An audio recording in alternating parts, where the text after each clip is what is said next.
మేఘన కూడా పాలిటిక్స్లో ఎంటర్ అయితే బాగుండేదని మీ చెల్లెలకు చెప్తున్నాను, మీరు కాల్ చేశారు.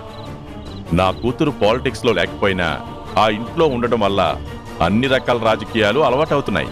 ఆ అలవాట్లు మీ దగ్గర చూపిస్తే పర్లేదు, కానీ మా మీద ప్రయోగిస్తేనే పొరపాటు అవుతుంది. చిన్న చిన్న విషయాల్లో కూడా మా అమ్మాయి గురించి ఇంత శ్రద్ధ తీసుకుంటున్నందుకు చాలా సంతోషంగా ఉంది బావగారు. అంతే శ్రద్ధ మీ చిన్నబ్బాయి విషయంలో కూడా తీసుకుని ఉంటే చాలా బాగుండేది. పెద్దవదిన అన్న గౌరవం కూడా లేకుండా, కడుపుతో ఉందని కూడా చూడకుండా నోటికొచ్చినట్టు మాట్లాడి మనసుని బాధ పెట్టడం అస్సలు బాగోలేదు. కాస్త మీరే అదుపులో పెడితే మంచిది. మా పిల్లలకి మంచి చెడులు చిన్నప్పటి నుంచే నేర్పించాం, కొత్తగా చెప్పడానికి ఏమీ లేదు.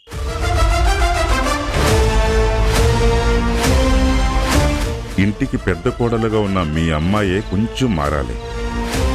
మనుషుల్ని, పరిస్థితుల్ని అర్థం చేసుకుని బిహేవ్ చేయాలి. అప్పుడే కదా అసలైన పెద్దరికం నిలబడేది. అర్థమైంది. మీరు మీ అబ్బాయికే సపోర్ట్ చేస్తున్నారు.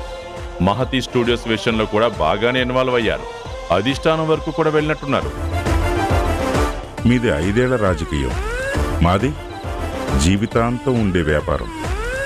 ఆ మాత్రం పలుకుబడి లేకపోతే ఎలా చెప్పండి? సర్లే బావగారు, నా కూతుర్ని జాగ్రత్తగా చూసుకోండి అని చెప్పడానికి మాత్రమే ఫోన్ చేశాను. కానీ ఇంట్లోంచి కొడుకు దూరమైన ప్రేమ ఆరాటం ఏమాత్రం తగ్గలేదని అర్థమవుతుంది. మా కోడల్ని ఎంత జాగ్రత్తగా చూసుకోవాలో మాకు తెలుసు బావగారు. ఇక కిరణ్ గురించి అంటారా? నా కొడుకు నాకు దూరంగా ఉన్నాడే కానీ ఎప్పటికీ దూరం అయిపోడు. మాది అవసరాల చుట్టూ తిరిగే బంధం కాదు, మీలాంటి వాళ్ళకి అర్థం కాని గొప్ప అనుబంధం.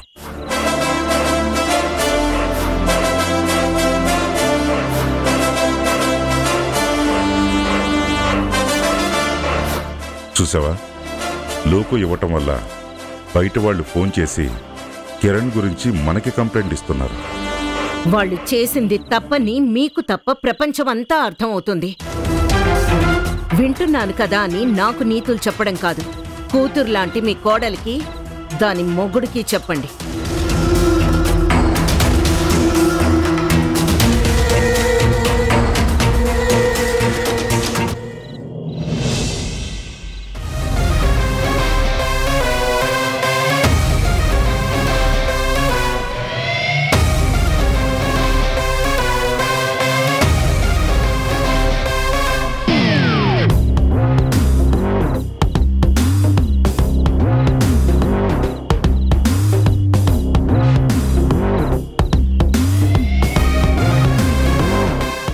నప్పులు ఇంకొన్ని రోజులు మాత్రమే.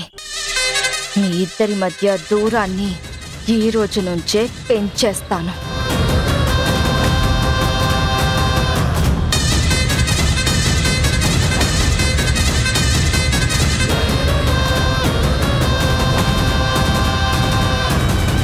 ఏంటి పల్లవి, అక్కడే ఆగిపోయావు? మీ ఇద్దరిని ఇలా చూస్తుంటే నాదిష్టే తగిలేలా ఉంది. నా అనుకునే వాళ్ళ చూపు, ఆలోచన ఎప్పుడు దిష్టవదు, ఆశీర్వాదంలా పనిచేస్తుంది. అంతే అంటావా? అవును, అంతే. ఏవండి, మీరు మన గదిలో పడుకోండి, నేను పల్లవి గెస్ట్ బెడ్రూమ్ లో పడుకుంటాను. Okay, no problem. మీకు నో ప్రాబ్లం ఏమో, నాకు మాత్రం ప్రాబ్లమే. అదేంటి? అవును, నా వల్ల మీ ఇద్దరికి దూరం పెరగకూడదు. గదులు దూరమైనంత మాత్రాన మా ఇద్దరి మధ్య ప్రేమ దూరం కాదు పల్లవి. ఏమంటావు చెప్పు? మా వారు కవి హృదయంతో చెప్పినా అదే నిజం. ప్రేమ విలువ పెరగాలంటే అప్పుడప్పుడు దూరంగా ఉండటంలో తప్పులేదు. ప్రేమని కొలవాలంటే కవయిత్రి, మీ కవితలు కాగితం మీద రాయండి, పాటల్లో వాడండి. అంతేగాని ఇంటికొచ్చిన గెస్ట్కి నిద్రని దూరం చేయడానికి కాదు. ఏదో ఎమోషనల్లో అలా వచ్చేసింది. మీరు మాత్రం నోటికొచ్చింది మాట్లాడి కవిగా ఫీల్ అయిపోవచ్చు. నేనేమైనా చెప్తే ఇలా కామెంట్ చేస్తారా? కిరణ్ గారు, నేను మీ పాటలకే కాదు, ఉషా కవితలకు కూడా పెద్ద ఫ్యాన్ని. సో తను ఏం చెప్పినా హాయిగా వినబుద్ధేస్తుంది. సరే అయితే మీరు కవితలు చెప్పుకుంటూ జాగారం చేసుకోండి, నేను మాత్రం జోల పాటలు పాడుకుంటూ పవలిస్తాను. Good night. ఛా, మంచి ఫ్లోను కట్ చేశారు. పర్లేదులే, మళ్ళీ ట్రై చెయ్యి. ఆసువుగా చెప్పడం నీకు అలవాటే కదా. ఈరోజు నా కవితలు కాదు కానీ నీ ప్రేమ కథ చెప్పొచ్చు కదా. కొత్త పాటకి ఇన్స్పిరేషన్ దొరుకుతుందేమో. నా కథ వింటే ఇన్స్పిరేషన్ కాదు, ఇరిటేషన్ వస్తుంది. అదొక సాడ్ లవ్ స్టోరీ, చెప్పడం కూడా అనవసరం. హే, నీకు సాడ్ లవ్ స్టోరీ ఉన్నట్టే మా ఆయనకి ఒక మ్యాడ్ లవ్ స్టోరీ ఉంది తెలుసా. ఆయన్ని నిషా అని ఒక సాడెస్ట్ అమ్మాయి లవ్ చేసిందట.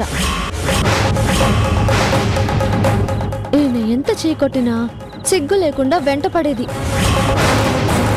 అలాంటి ఆడపిల్లలు స్త్రీ జాతికి అవమానం కదా పల్లవి.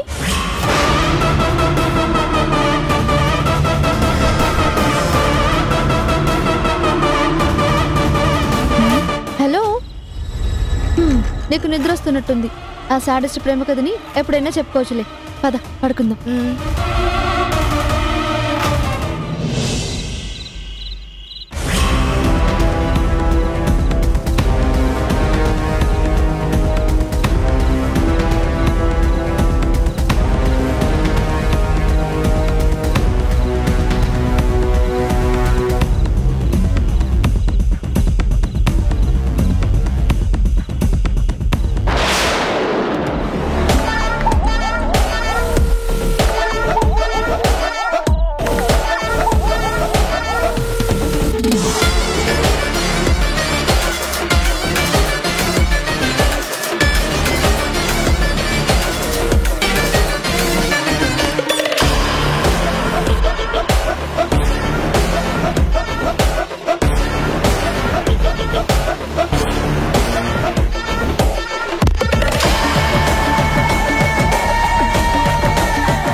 పల్లవి,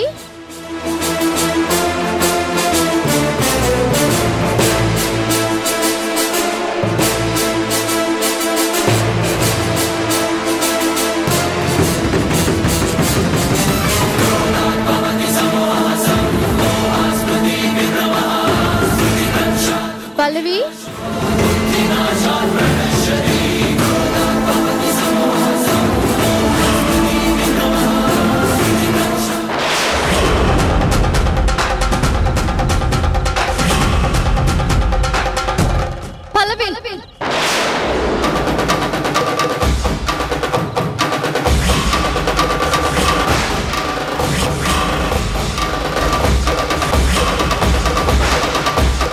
ఏం జరుగుతుంది ఇక్కడ?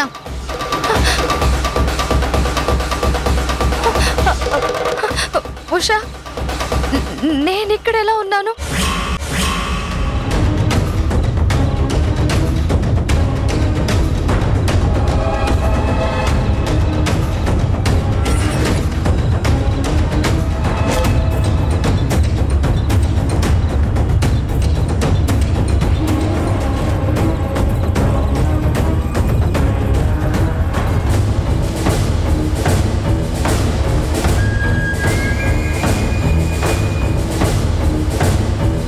అసలేమైంది పల్లవి? ఎందుకు అలా చేశావు?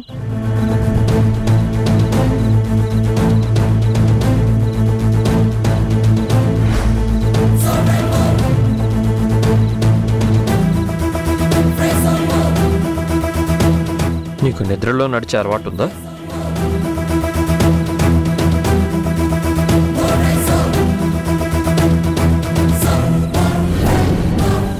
నేను మీకు చెప్పిన సైకలాజికల్ ప్రాబ్లం ఇదే. నిద్రలో నడవడం అంటే బయట హాల్లో తిరగాలి కానీ ఏదో వెతుక్కుంటూ వెళ్ళినట్టు ఆయన గదిలోకి ఎందుకు వెళ్ళావు? నేను కావాలని వెళ్ళలేదు ఉషా. చచా, నా ఉద్దేశం అది కాదు.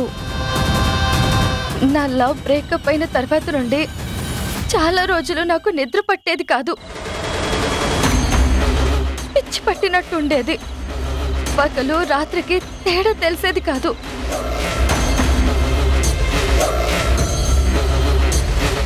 అప్పుడే ఈ ప్రాబ్లం వచ్చింది.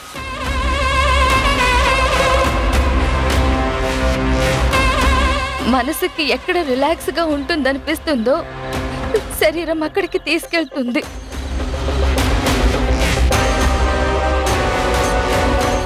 ఇందులో నా ప్రమేయం ఉండదు. స్పృహలోకి వచ్చే వరకు కూడా ఎక్కడున్నానో ఏం చేస్తున్నానో తెలీదు.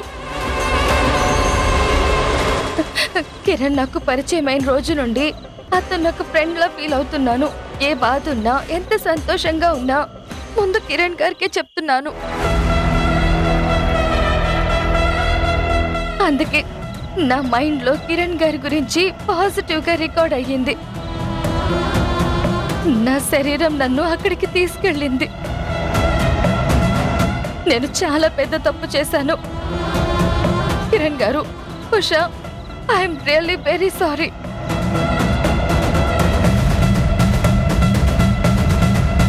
నేనెక్కడికి వెళ్ళను. వెళ్ళిన రాత్రులుండను.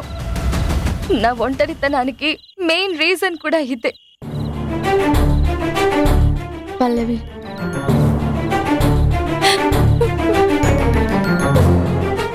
బాధపడకు పల్లవి. ఇది నువ్వు కావాలని చేసింది కాదు కదా. ఈ ప్రాబ్లం గురించి ముందే చెప్పుంటే మన జాగ్రత్తలు మనం తీసుకునే వాళ్ళం. ఎవరికి చెప్పాలన్నా సిగ్గుగా ఉంటుంది. ఒక్కొక్కరైతే నవ్వేవాళ్ళు. అందుకే ఆ బాధని, క్షోభని నేనే అనుభవిస్తాను.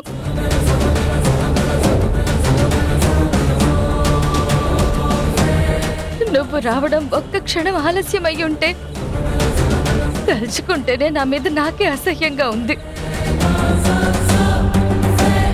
పల్లవి, ఇప్పుడేమంత అనర్థం జరిగిపోలేదు కదా. ఆయన్ని ఒక ఆత్మీయుడిగా భావించి వచ్చావు. నీ మనసులో ఏ చెడు ఆలోచనలు లేవు కదా. నాకు అర్థమైంది.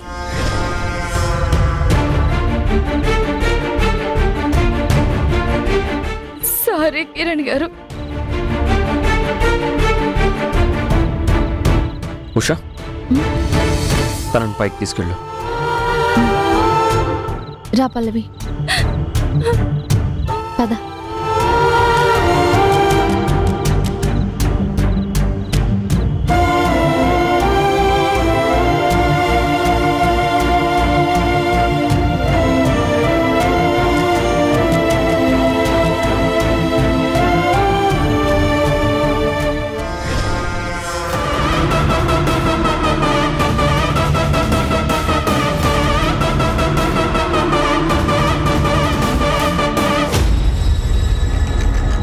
ఏమైంది? కిరణ్ గారు ఏమనుకోరు కదా? ఏమనుకోరు, పద.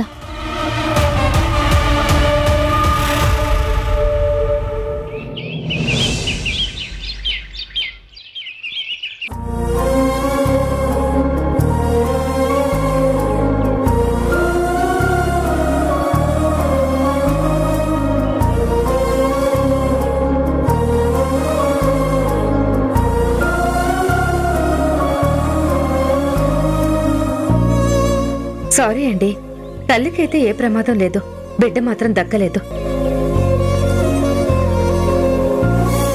అమ్మా, ఆఫీస్కి వెళ్ళొస్తాను. బాయ్ మేఘనా. సంజయ్,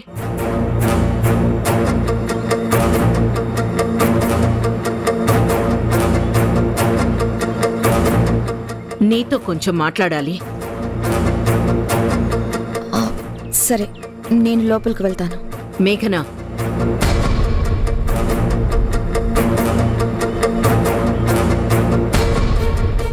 నువ్వు కూడా ఉండు. నేను మాట్లాడబోయేది మీ ఇద్దరికీ సంబంధించిన విషయం. మా ఇద్దరికి సంబంధించిన విషయం అంటున్నారు. మావేమో సీరియస్గా ఉంది.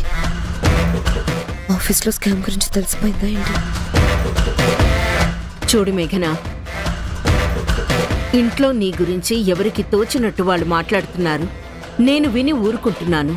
లిమిట్స్ క్రాస్ చేస్తే కంట్రోల్ చేస్తున్నాను. అది నీ మీద అభిమానమే అనుకో, లేదా పెద్ద కోడలిగా నేను నీకిచ్చే గౌరవమే అనుకో. మీరు అంత ప్రేమ చూపిస్తారు కాబట్టి మిమ్మల్ని అత్తగారి కంటే అమ్మలా ఎక్కువగా ఫీల్ అవుతుంటాను అత్తయ్య. ఇప్పుడు ఈ విషయాలన్నీ ఎందుకు చెప్తున్నావు అమ్మా? ఈ 5వ తారీఖుకి మేఘనకి 5వ నెల వస్తుంది. అది పూర్తయ్యేలోపు సీమంతం చేయాలనుకుంటున్నాను.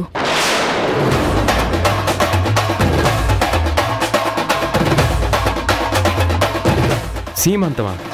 ఇంకా ఏదో అనుకుని టెన్షన్ పడ్డాను. ఏదో తప్పు చేసినట్టు టెన్షన్ పడ్డానికి ఏముంది? తప్పని కాదమ్మా, నువ్వు సీరియస్గా మాట్లాడితే అలా అనిపించింది అంతే, అంతకు మించి ఏం లేదు. థ్యాంక్స్ అమ్మా.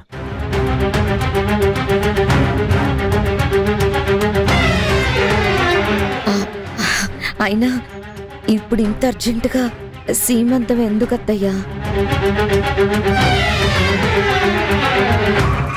ఏంటక్క అలా అడుగుతున్నావు? అమ్మ కాబోతున్న ఆడదానికి చేసే గొప్ప సెలబ్రేషన్ ఇది. ఎవరైనా ఎప్పుడు చేస్తారా అని వెయిట్ చేస్తుంటారు. నువ్వేంటి ఎందుకు అన్నట్టు మాట్లాడుతున్నావు? అది కాదు హారిక, నేను ప్రెగ్నెంట్ అయినప్పటి నుంచి నా మంచి కోరే వాళ్ళకన్నా దిష్టి పెట్టే వాళ్ళే ఎక్కువైపోయారు ఇంట్లో.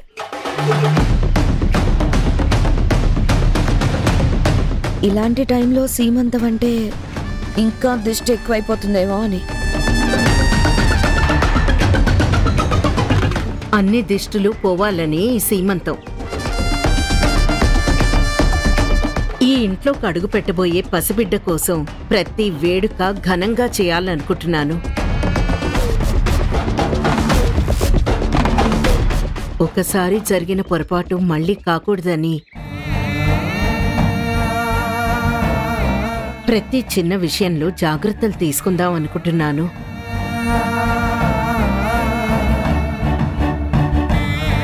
మీరు సిద్ధంగా ఉండండి, మిగిలిన ఏర్పాట్లు నేను చూసుకుంటాను. కానీ సీమంతం చేయాల్సింది పుట్టింటి వాళ్ళు కదా అత్తయ్య.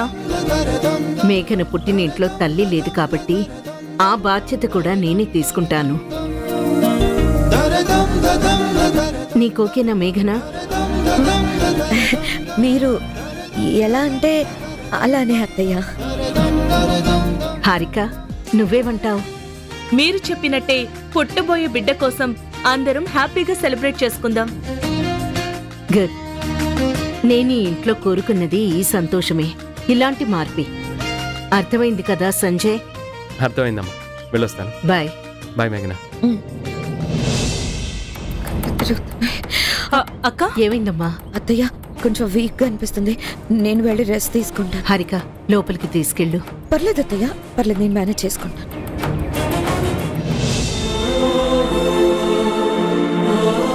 హారిక, మేఘన సీమంతం విషయంలో ఎలాంటి పొరపాట్లు జరగకుండా చూసుకోవాలి. అలాగే అత్తయ్య.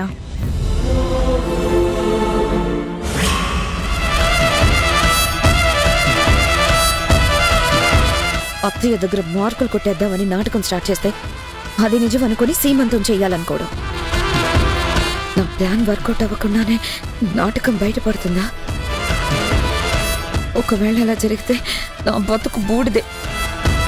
ఈ గండం నుంచి ఎలా బయటపడాలి?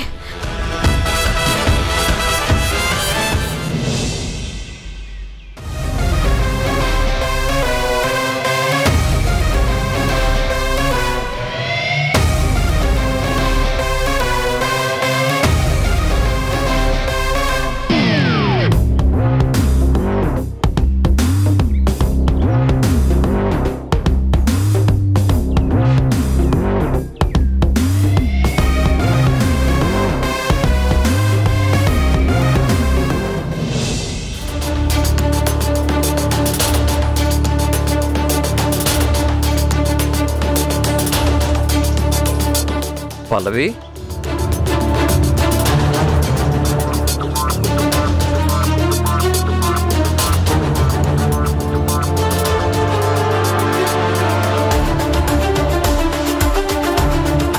ఏంటి, ఏమైంది? ఎందుకలా ఉన్నావు?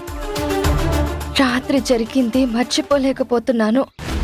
మీ వైపు చూడాలంటే ఇబ్బందిగా ఉంది. ఎందుకంత ఫీల్ అవుతున్నావు? నేను దాని గురించి రాత్రే మర్చిపోయాను. నాకు నిద్ర లేకుండా చేసి నువ్వెలా మర్చిపోయావు కిరణ్? బా, ఇంకా దాని గురించి ఆలోచిస్తున్నావా? అదంతా వదిలి, పాస్ట్ ఈస్ పాస్ట్. నిజంగానే మీకేం గుర్తులేదా? నేను చేసిన పనికి అసలేమీ అనిపించడం లేదా? కొంచెం కూడా? ఏంటి ఇన్నిసార్లు అడుగుతున్నావు? అది నీ ప్రాబ్లం అని తెలిసిన తర్వాత నాకు కోపం ఎందుకు వస్తుంది? ప్రాబ్లం అని నువ్వు ఫస్ట్ చెప్తే నేను ఏమనుకున్నానో తెలుసా? చంద్రముఖిలా అరుస్తూ గోల చేస్తావేమో అనుకున్నాను.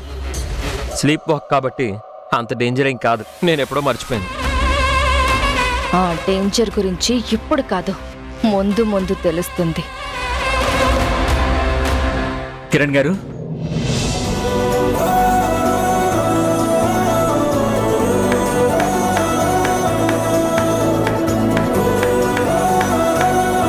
కంగ్రాచులేషన్స్ కిరణ్ గారు. దేనికి? Success, grand success.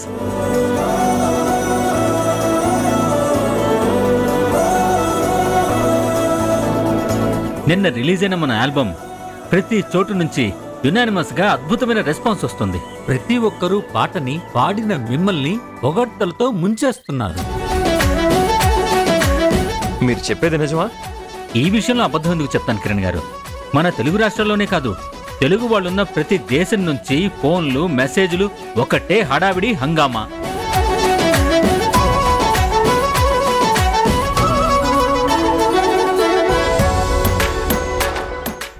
ఒక్క పాటతో యావత్ తెలుగు యువతని ఉర్రూతలూగించిన గాయకుడు, పండిత పామరులని మంత్రముగ్ధులని చేసిన గాయకుడు నా భర్త గారికి ప్రేమతో